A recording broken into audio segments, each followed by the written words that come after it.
ZTR Radio, la radio bilingüe desde Londres, para aquellos que escuchan para pensar.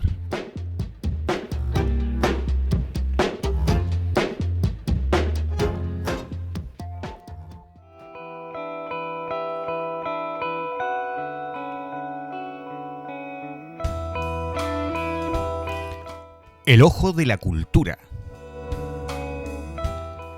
La voz y la imagen de los artistas hispanoamericanos en el mundo.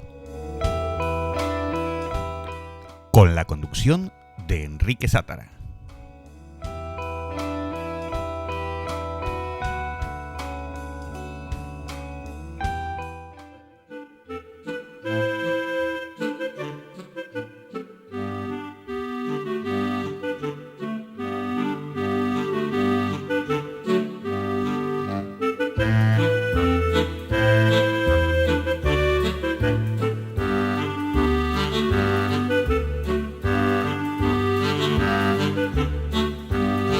Perdió la cabeza. ¿Dónde? ¿Cuándo? ¿Cómo? ¿Ha puesto anuncio? Cabeza perdida, no sabe dónde. Por una tontería se pierde la cabeza. Estará en cualquier parte donde el amor habite, entre tantas cabezas perdidas. ¿Hay cabeza que no se pierda si el amor anda cerca? ¿Para qué? Si no para perderse está la cabeza. Por eso son inútiles identificaciones, ni posible generosa gratificación. Lo mejor es dejarla perdida, que se pierda.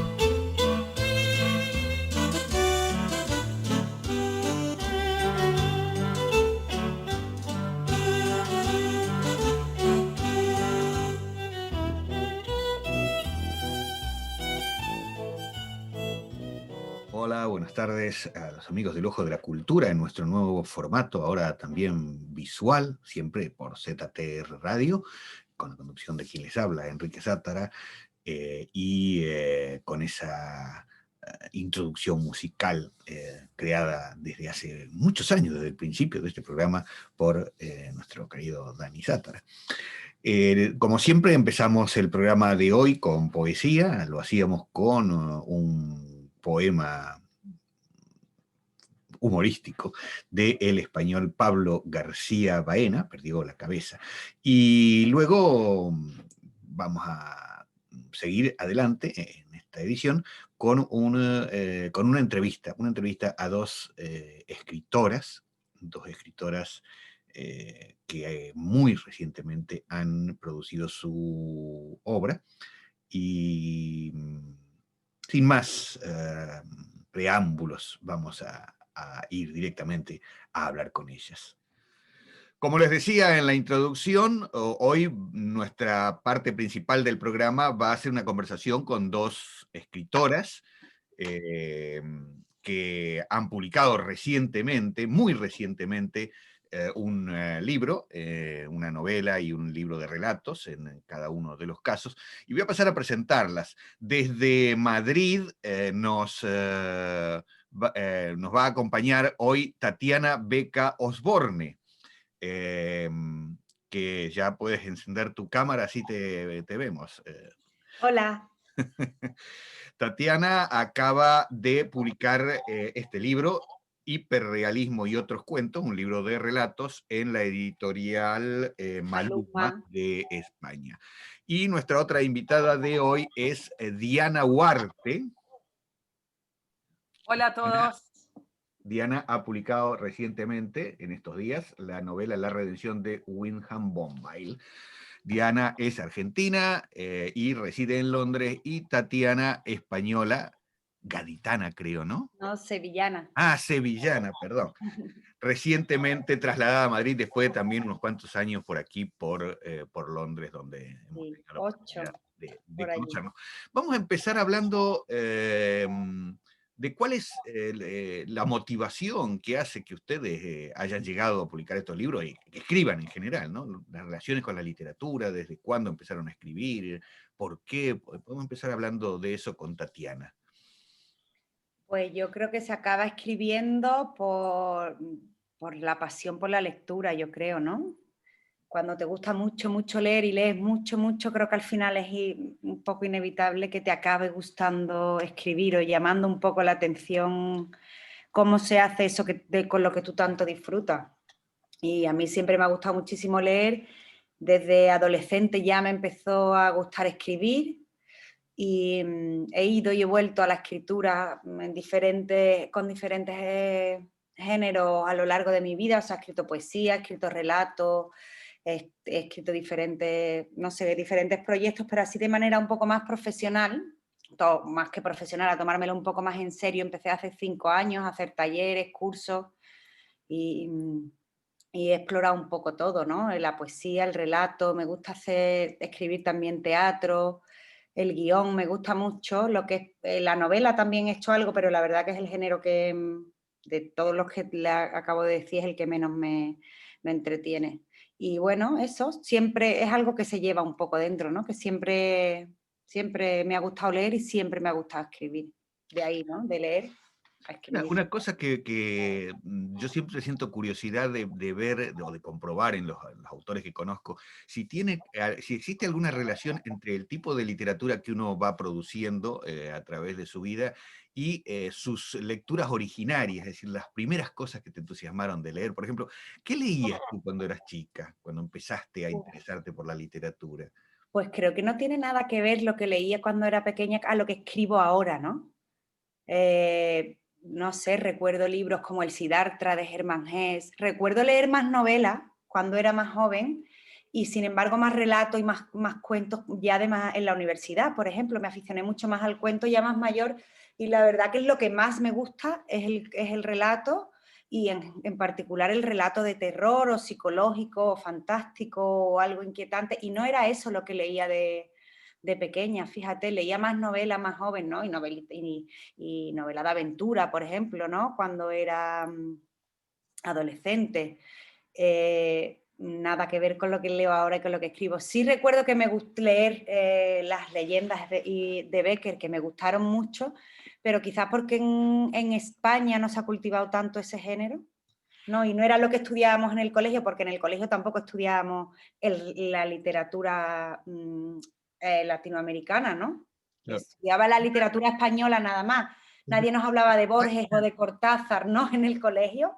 Pero es verdad que en España la tradición de lectura pasa más por la novela, ¿no? Desde, Sí. no hablemos ya del Quijote y tal, pero Galdós, Clarín, todos esos autores, Sí. y todo lo que vino posteriormente, hay muy poco desarrollo del cuento como género tradicional. Y del cuento de fantasía fantástico. Menos todavía, Nada. además O sea, yo quitando a Becker no se me ocurre a nadie.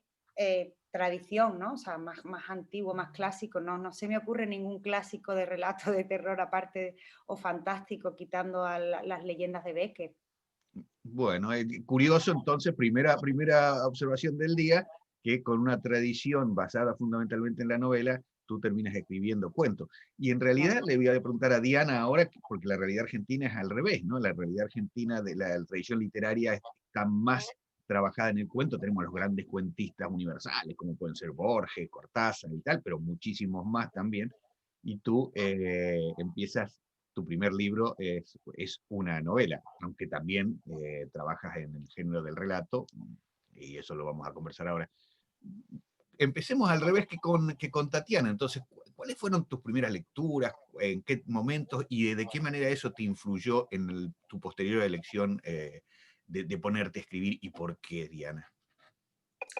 Bueno, yo en realidad no tiene nada que ver lo que leía. Cuando tenía 8 años, me acuerdo que leía, estaba muy interesada en todo lo que fueran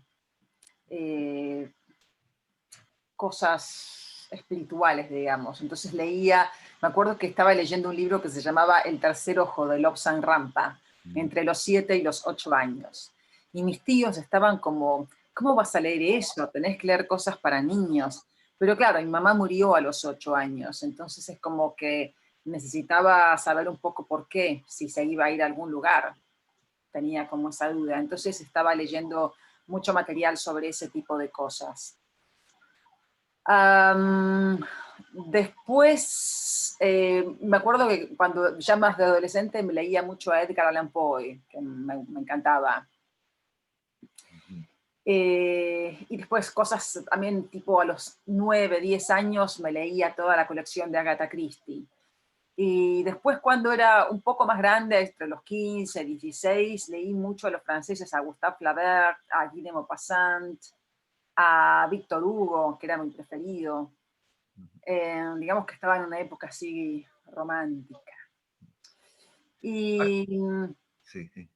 Bueno, en realidad yo nunca pensé en escribir.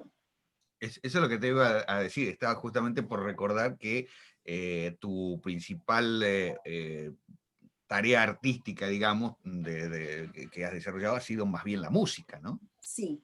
Yo escribo las letras de mi banda. O sea, siempre, de escribir algo, siempre escribí. O sea, las letras empecé a escribir letras en español en Argentina. Y bueno, no, en realidad cuando empezamos con Daniel Gorostegui, empezamos a escribir letras, empecé a escribir letras en inglés que eran horribles, eran terribles.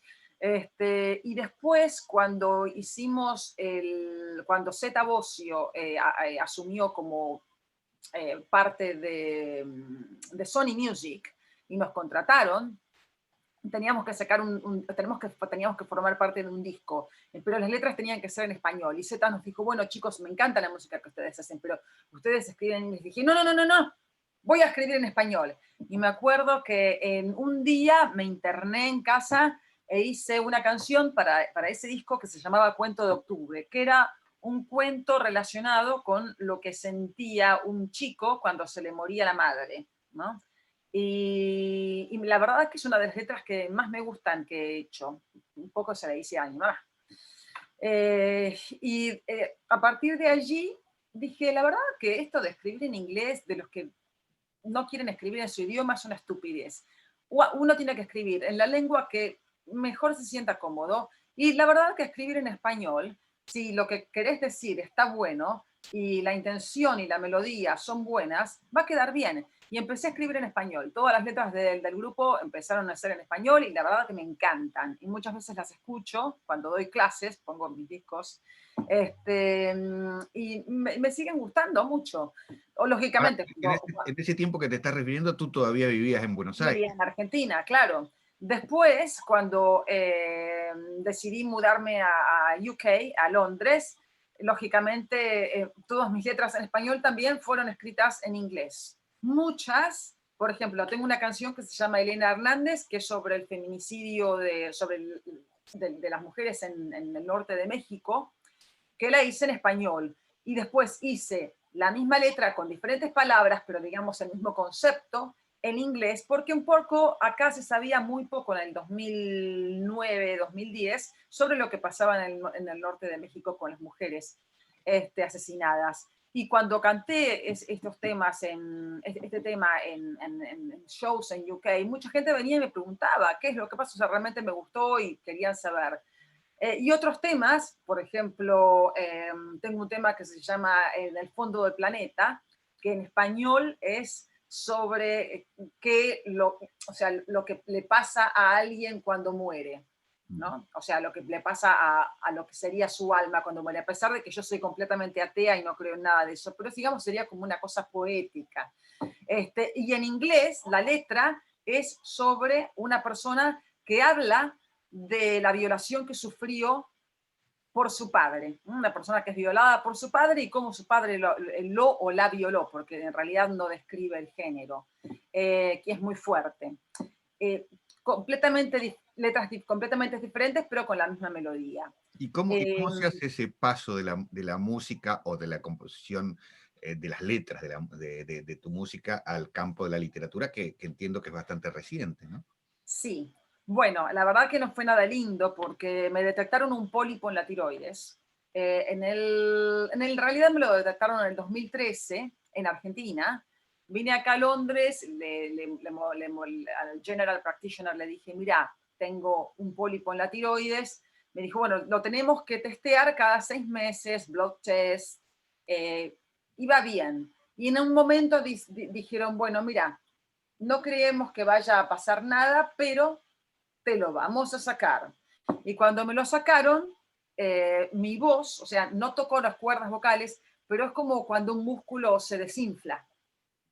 Y tuve que volver a, digamos, a reeducar mi voz, y me llevó 3 años. O sea, durante 3 años estuve prácticamente desde no poder hablar a poder hacer un show. Fue terrible, muy deprimente, y durante ese proceso, bueno, me enteré de los talleres del Ojo de la Cultura, y dije, bueno, aunque sea voy a meterme en un grupo para escribir algo, ya que escribía las letras de mi grupo, ahora no estoy haciendo nada, estoy deprimiéndome. Yo trabajo como personal trainer, o sea que, digamos, en el ambiente, digamos, de gimnasio en el que estoy, no hay demasiado bagaje cultural, muy por el contrario. Así que, bueno, decidí meterme en el taller y me empezó a gustar escribir. Así que, bueno, empecé a hacer los cuentos y nada, aparte la gente del taller, la verdad que muy buena onda, y me sentí como a gusto. El profesor, sobre todo. Bueno, esa es la historia. Yo siempre digo que en este programa no se puede hacer publicidad, así que sean juiciosas. Sí. Bueno, y esta es tu primer, como decíamos, tu primer novela, aunque tienes también unos cuantos cuentos escritos, incluso unos cuantos publicados, y previsiblemente el año que viene seguramente saldrá algún libro de cuentos tuyo. Pero bueno, vamos a volver a Tatiana, que Tatiana tiene ya 2 libros de relatos publicados en un género muy particular, que ella lo definió bastante bien, porque es una especie de híbrido entre el género de terror, pero más que, más que el terror es lo inquietante lo que aparece en los textos de Tatiana, ¿no? En variantes que no son solo el de terror clásico, sino más bien la cosa inquietante, ¿no? Llamémosle así. Bien. Me gustaría, Tatiana, que definas, trates de definir un poco mejor ese género en el cual te mueves tú más como pez en el agua, y luego trates de hablar, de explicarle a nuestros espectadores, ahora espectadores, durante muchísimo tiempo solo oyentes, pero desde hace varios programas estamos haciéndolo también con imagen, al Ojo de la Cultura, en ZTR Radio, como siempre. Trates de explicarles un poco de qué va ese libro que salió hace escasamente un mes. Sí. Pues Hiperrealismo y otros cuentos tiene... Bueno, es que tienen, no son todos los relatos igual, ¿no? Es verdad que mucha gente los define como terror psicológico, porque es verdad que muchos tratan del comportamiento humano, de la psicología humana, pero otros se mueven más hacia lo fantástico, ¿no? Hacia un mundo más irreal y bueno, más misterioso. Entonces, pues encuadrarlos todos en un mismo sitio, todos los relatos con una misma definición es difícil, ¿no? Pero sí, yo diría eso, que van desde lo inquietante y el terror psicológico al fantástico, ¿no? Incluso algunos más espiritual, algunos son humor negro, no sé, es que hay mucha variación, ¿no? Hay un aspecto muy grande en todos, o sea, varían mucho unos de otros.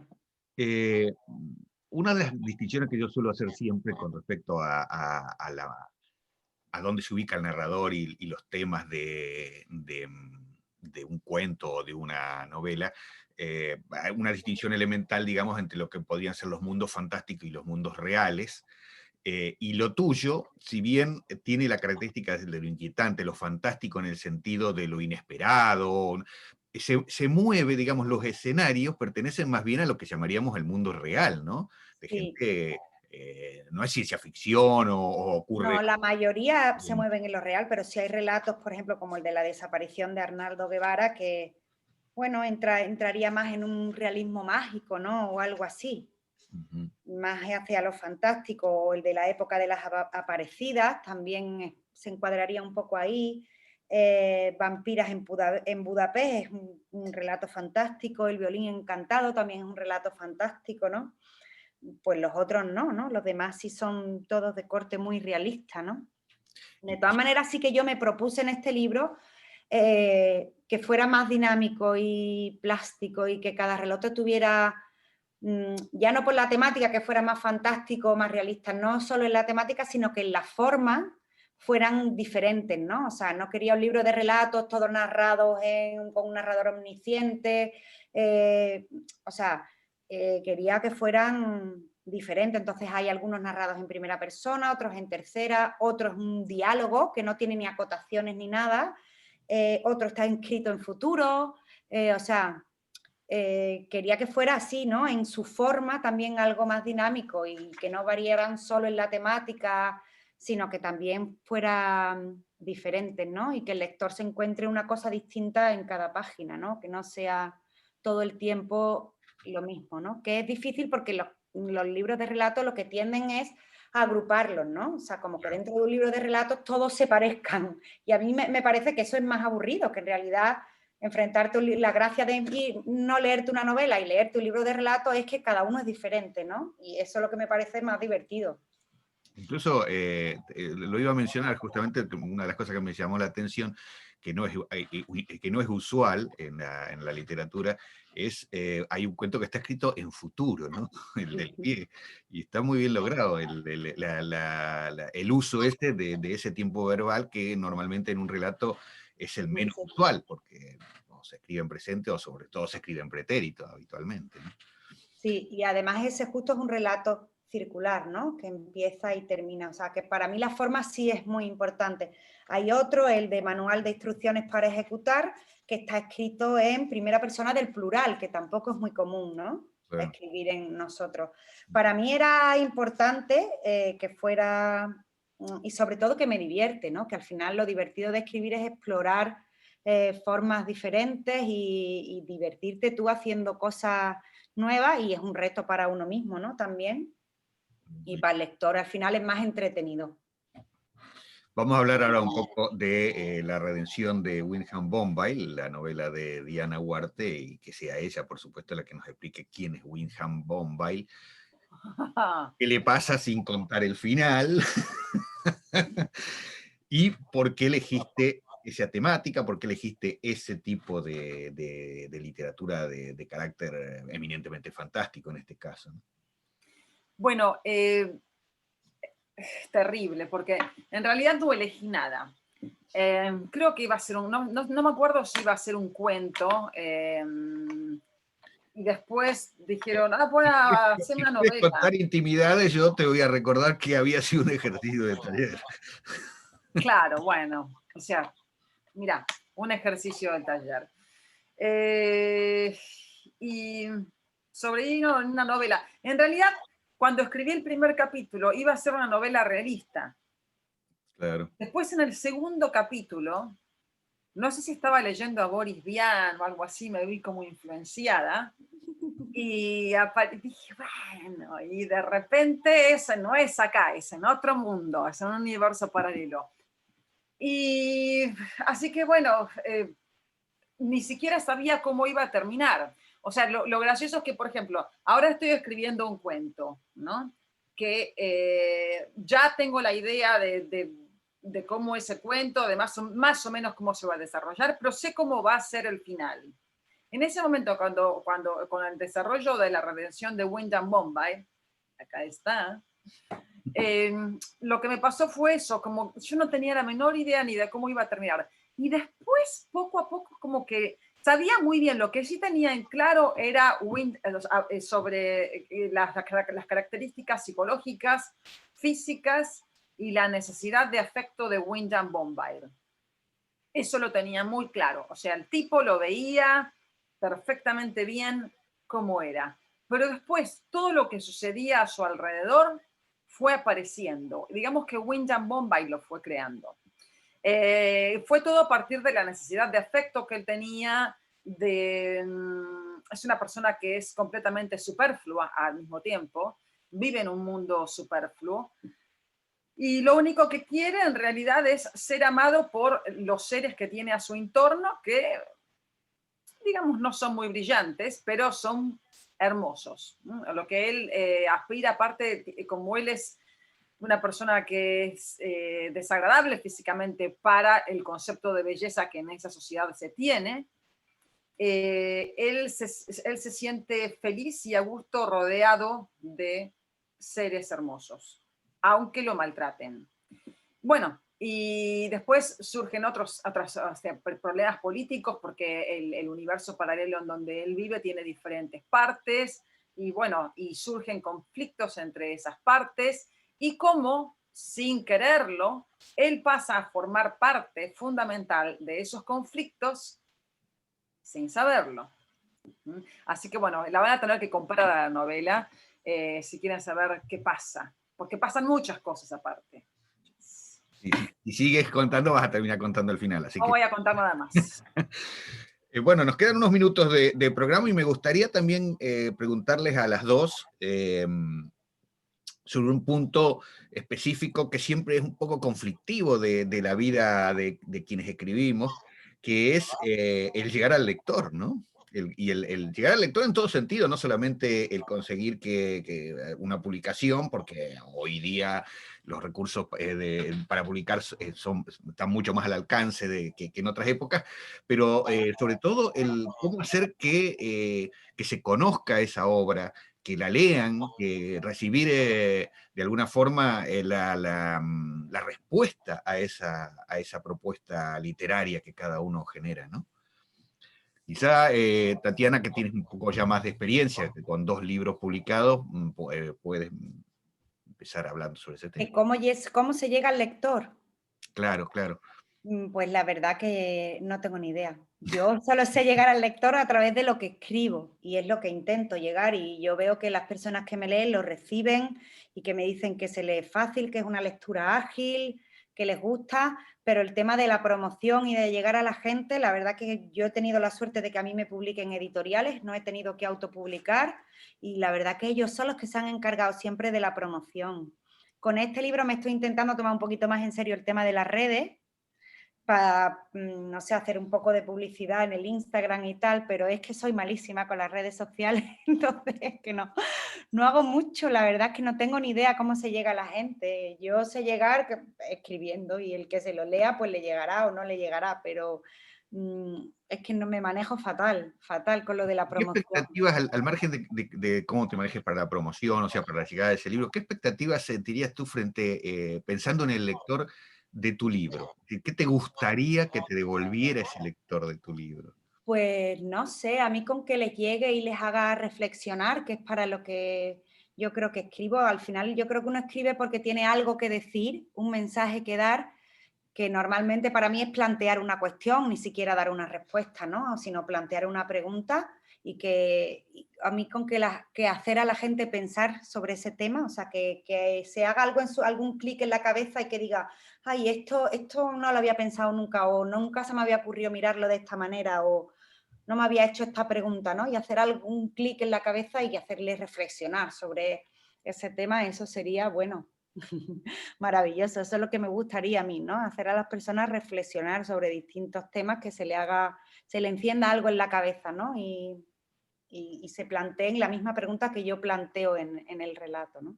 ¿Y cuál sería tu expectativa, Diana, ahora con la novela ya a disposición de los lectores? ¿Qué te gustaría recibir de parte de los lectores? ¿Qué te gustaría que le pasara a los lectores de tu novela? Bueno, al menos que alguien la lea. Eso sería genial. Sé que hay una persona ya que lo leyó, que es mi mejor amigo y tecladista, Daniel Gorostegui, y lo bueno es que le gustó.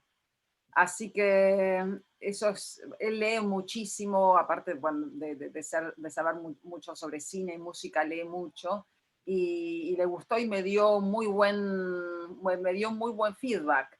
En realidad, mira, dejémoslo que el destino viva su parte. Que el incierto destino de estos tiempos le dé su propia ubicación. Yo ya escribí mi parte y bueno, haré publicidad en las redes o lo que sea. Y después que el destino escriba su otra parte, y espero que sea una buena parte, ya que me han tocado bastantes malas partes por parte del destino y me gustaría que empiecen a escribir algo bueno. En fin. Bueno, vamos a cerrar el programa contándole a nuestros espectadores cuáles son los proyectos inmediatos que tienen ustedes o que estén trabajando o que tengan proyectados hacia el futuro con respecto a la literatura. Diana, por ejemplo. Bueno, voy a escribir algunos cuentos y calculo que serán publicados. Sí, bueno, quiero escribir cuentos y quiero seguir escribiendo. Tengo un montón de melodías del grupo de Shh, porque mi idea es sacar otro disco más, ver cuándo se puede volver a tocar en escenarios. Así que bueno, escribiré letras y el tema de talleres literarios, aunque sean en español, me han ayudado bastante con el tema de letras en inglés, sobre todo por el tema de estructuras y ver cómo funcionan. Pero voy a escribir un libro de cuentos. Bueno, esperaremos. Entonces, hay que recordar también, para los que lo quieran conocer, que Diana ya ha escrito unos cuantos cuentos y están publicados, sobre todo en las 2 antologías del taller de escritura del Ojo de la Cultura. Y bueno, y esperaremos que lleguen los próximos cuentos y nos haremos eco de ello en cuanto ello ocurra. Tatiana, después de 2 libros de cuentos, ¿qué proyectos están en marcha? Pues mira, yo tengo ahora mismo entre manos 2 proyectos. Uno es un poemario que estoy preparando, que bueno, va para largo, todavía tiene mucho trabajo. Y el otro es un híbrido, es un proyecto que trata el tema de los géneros, tanto el género masculino y femenino, la concepción nuestra del género, y desde la forma está enfocado también a ese o sea, lo que trata es un poco de diluir nuestra idea de género, y entonces pues no es ni una novela ni un libro de relato, y en eso estoy. Mucho trabajo tengo por delante todavía, ¿eh? O sea, eso le queda mucho. Pero bueno, esos son mis 2 proyectos principales que tengo ahora. Bueno, y para nuestros oyentes, espectadores que quieran conocer el libro de Diana y el libro de Tatiana, bueno, el de Diana se puede conseguir a través de Amazon en edición Kindle o paperback, como se buscan todos los libros, Diana Huarte, La redención de Wyndham Bombay.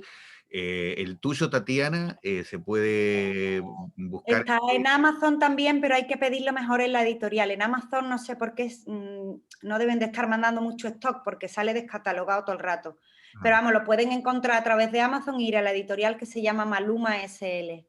En la editorial yo creo que es lo más cómodo, pero vamos, pones hiperrealismo y otros cuentos en el Google y ya te redirecciona, ¿no? A donde haya que comprarlo. Igual, si les parece, al final del programa podemos poner un link a los correos de ustedes para que los lectores que quieran comunicarse directamente con claro.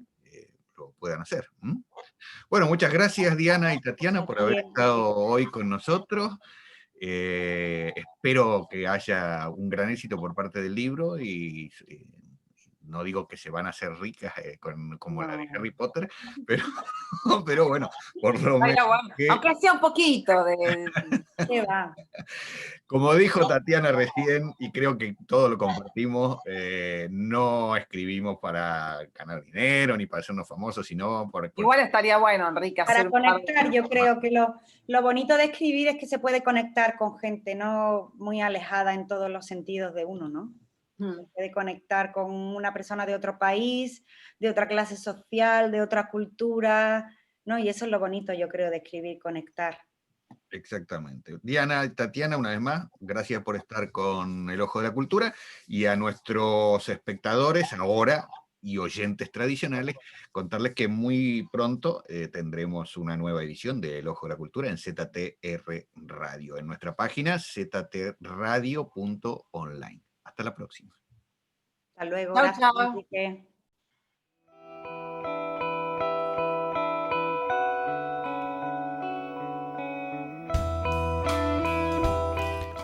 El Ojo de la Cultura. La voz y la imagen de los artistas hispanoamericanos en el mundo. Con la conducción de Enrique Sátara.